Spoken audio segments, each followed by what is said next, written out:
So I just got back from seeing Thunderbolts in theaters, and if you're new to this channel, we do honest reviews. I'm not doing any crazy edits or clickbait to try to make you stay or watch. This is just me telling you guys like it is and if this movie's worth watching. And seriously, there's a lot of crazy reviews going on with this movie, so I'm here to tell you straight up what was good, what was bad, and also be giving my final ranking at the end of the video. If you like this type of normal content, consider subscribing. The current sentiment going around this movie is that it's the best MCU film since Endgame, and I have no idea what these people are smoking because that couldn't be further from the truth. Let's just get that out of the way. Thunderbolts is a small-scale story that tries too hard to be world-shattering and big in scale, but that's a separate issue with the MCU that we'll get into later in the video. It's definitely one of, if not the most mature MCU movie. The themes and emotional concepts are things that never really have been in the MCU like this, but whether that's good or bad for a Marvel movie is another thing we'll also talk about later in the video, but first let's talk about some positives of the movie.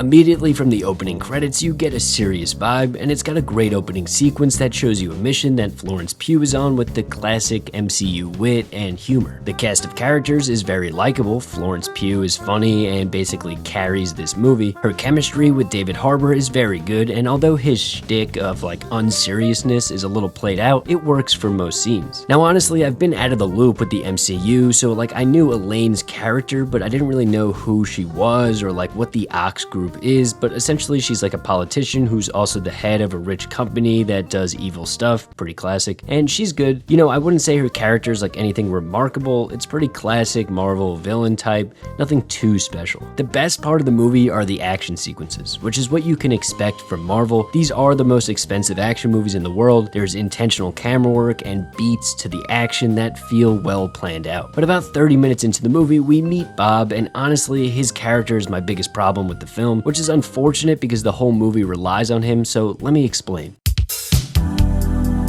First of all, they make him overact so much. They're trying to show how messed up he is mentally just way too hard. I mean, right from when we see him, you can tell he's got mental issues, which of course that means the actor did a good job, but the writers just spoon-feed it to you. We get it. He's messed up mentally, it's gonna be a problem in about 30 minutes. It's honestly just annoying. Bob makes friends with Florence Pugh and they bond over both being depressed, so right away you know they're gonna defeat him with a therapy session. Easily the worst part of the movie is how quickly Bob flips against his new friends. He has 2 conversations with Val where she just tells him she believes in him and stuff, and it's so painfully obvious she's manipulating him that it's cringe. It's only cringe, by the way, because of how much Bob believes it. I get he's unstable and now all of a sudden he's just gonna listen to everything she says. And then the best part is just as quickly as he becomes on her side, he then betrays her. And again, I get it's to show he's erratic, but it was just so painfully obvious that happening just made it feel cheap.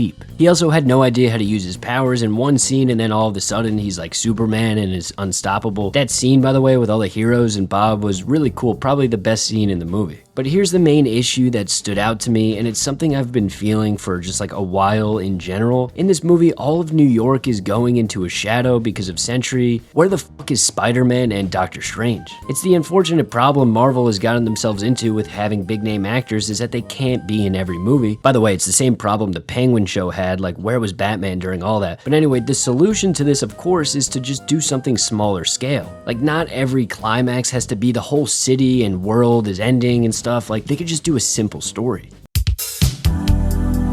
The whole climax is meant to be emotionally impactful, and unfortunately, it just wasn't for me. So I mentioned before how the whole point of this movie is to tell Sentry that he's not alone when he's dealing with his traumas. I'm the last person that would shit on mental health, but for a Marvel movie, it's never gonna land for me. I can respect the writers for trying because at least they did it in somewhat of a unique way, but it just fell flat. An MCU movie is never gonna make me cry or honestly really connect with characters. Part of me just wishes we had good, entertaining stories rather than important, empowering stories that need to be told. I'm going to see these movies to get some good action, some entertaining scenes, and some popcorn, not to learn something about mental health.